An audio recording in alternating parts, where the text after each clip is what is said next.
जिस तरह किसी इंसान का बोल्ड नेचर दिखाने के लिए शेर का नाम यूज किया जाता है या किसी के कावर्ड नेचर को दिखाने के लिए गीदड़ का नाम यूज किया जाता है, उसी तरह अशुद्ध लोगों को दिखाने के लिए जिनके दिमाग में और मन में गंदगी भरी है, जो गंदगी में रहते हैं और जिन्हें गंदगी पसंद है, बाइबल में ऐसे लोगों की प्रवृत्ति बताने के लिए सूअर जानवर को यूज किया गया है। आप जानते हैं सिर्फ एक यही जानवर है जो पूरी अपनी लाइफ टाइम सिर्फ एक बार ऊपर आसमान में देखता है, और वो जब उसे मारने के लिए उल्टा करके उसे ले जाया जाता है या फिर जब वो मरने पर होता है तो वो अपने बॉडी वेट के कारण जब वो उल्टा होता है तब वो ऊपर देखता है कि ऊपर भी कुछ है, ऊपर भी कोई बैठा है। सूअर की मोटी गर्दन उसके घमंड को दिखाती है, जो ये नहीं जानता कि एक दिन परमेश्वर के आगे मेरे काम रखे जाएंगे और मेरा न्याय होगा। प्रभु यीशु मसीह ने प्रेम करना सिखाया है, माफ करना सिखाया है, लेकिन उसने हमें बिना डरे सच को सच और झूठ को झूठ कहना सिखाया है।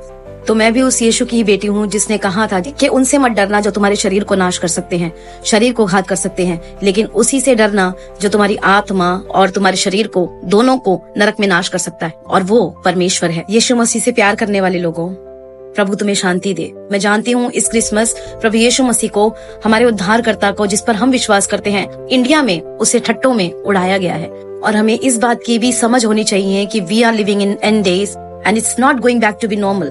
चीजें दिन ब दिन और बदतर होने पर जा रही हैं, और मेरे पास ये वीडियोस कुछ इस तरह से पहुंची है क्योंकि कुछ कॉमन फ्रेंड्स ने ऐसी वीडियोस को लाइक किया हुआ था। परमेश्वर का वचन कहता है कि अंत के दिनों में ज्ञान बढ़ेगा, रेवलेशन तो आएगा, परमेश्वर के राज्य के लिए लोगों की बुद्धि खुलेगी, बहुत से लोग अपने जीवन को प्रभु यीशु मसीह को देंगे और उस उद्धार के रास्ते को पहचान लेंगे। लेकिन ये भी लिखा हुआ है अशुद्ध और बकवादी लोग और अधर्मी होते जाएंगे, और हमारे प्रभु यीशु मसीह ने यूहन्ना 15 में हमें बताया है कि दास स्वामी से बड़ा नहीं होता। वो मुझसे नफरत करते थे, तुमसे भी करेंगे, क्योंकि तुम संसार के नहीं हो। मुझे सताया, तुम्हें भी सताएंगे। मेरी शिक्षा को उन्होंने ग्रहण नहीं करा और तुम्हें भी वो ग्रहण नहीं करेंगे। जिस तरह यीशु के समय पर सच का प्रचार सुनकर बड़े बड़े चोगे पहनने वाले लोगों की धर्म की दुकानें बंद हो रही थी, लेकिन यीशु मसीह सच का प्रचार करते रहे कि परमेश्वर के राज्य में तुम्हारे शरीर के काम, तुम्हारे धर्म के काम नहीं जाएंगे। तुम्हारी मन की शुद्धता से तुम परमेश्वर के राज्य में प्रवेश कर पाओगे। जिनकी गर्दन सूअर की तरह मोटी है, जो पर देख ही नहीं सकते और जिन्हें पता ही नहीं है कि परमेश्वर धधकती हुई आग है, अगर उसके राज्य में प्रवेश करना है तो हर इंसान को उस धधकती हुई आग में होकर जाना पड़ेगा। इसीलिए यीशु मसीह की बातें लोगों को हजम नहीं होती थी उस समय भी, और न आज उन्हें हजम होती है, न यीशु नाम उन्हें हजम हो रहा है। इसलिए ऐसे लोग आज भी यीशु मसीह के नाम को अपनी इन चीप हरकतों से उसे क्रूस पर चढ़ा रहे हैं। उसके नाम का मजाक बनाकर, ठट्ठा करके और उसका मजाक उड़ाकर, उसके नाम की ब्लेस्फेमी कर उसे आज भी क्रूस पर चढ़ा रहे हैं। लेकिन मैं आपको याद दिलाना चाहती हूँ, बेशक यीशु मसीह ने तो क्षमा मांग ली थी उन लोगों के लिए, लेकिन परमेश्वर ने उन्हें क्षमा नहीं किया था। इजरायली पूरी दुनिया भर में भटकते रहे और इजराइल मिट्टी का ढेर बन गया था। मैं आपको बताना चाहती हूँ कि यीशु नाम इतना हल्का नहीं है कि कोई भी उसका मजाक बनाकर, निंदा कर चला जाएगा और परमेश्वर उसका न्याय नहीं करेगा। परमेश्वर के प्यारे लोगों, मैं जानती हूँ हम सबकी फीलिंग्स हर्ट हुई है, और ऐसे लोगों ने हमारे परमेश्वर की निंदा करके हमारे मन को दुखाया है। परमेश्वर का वचन नीति वचन 3 में कहता है कि वो ठट्ठा करने वालों के साथ ठट्ठा करता है, जो उसका मजाक उड़ाते हैं, परमेश्वर उनके साथ मजाक करता है।